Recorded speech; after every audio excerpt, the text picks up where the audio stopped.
بسم اللہ الرحمن الرحیم۔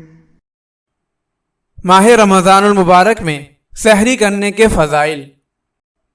سحری اس کھانے کو کہتے ہیں جو طلوع فجر یعنی صبح صادق سے پہلے اور رات کے آخری حصے میں کھایا جائے۔ حضرت عمر بن عاص رضی اللہ تعالی عنہ فرماتے ہیں کہ رسول اللہ صلی اللہ علیہ وسلم نے فرمایا، ہمارے روزوں اور اہل کتاب کے روزوں کے درمیان فرق کرنے والی چیز سحری کا کھانا ہے۔ حضرت انس رضی اللہ تعالی عنہ سے روایت ہے کہ رسول اللہ صلی اللہ علیہ وسلم نے فرمایا کہ سحری کھایا کرو کیونکہ سحری میں برکت ہے۔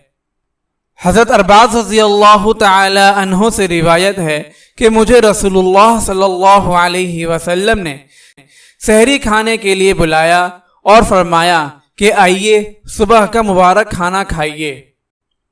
حضرت ابن عباس رضی اللہ تعالی عنہما سے مروی ہے کہ رسول اللہ صلی اللہ علیہ وسلم نے فرمایا، تم دن کے روزے پر سحری کے کھانے سے مدد حاصل کرو اور رات کے قیام پر دن کے قیلولہ سے مدد حاصل کرو۔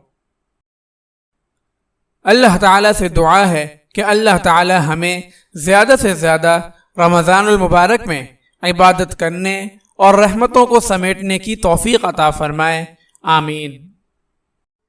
اگر آپ اس صدقہ جاریہ میں شامل ہونا چاہتے ہیں تو چینل کو سبسکرائب کریں اور لائک اور شیئر کرنا نہ بھولیں۔ جزاک اللہ خیرا۔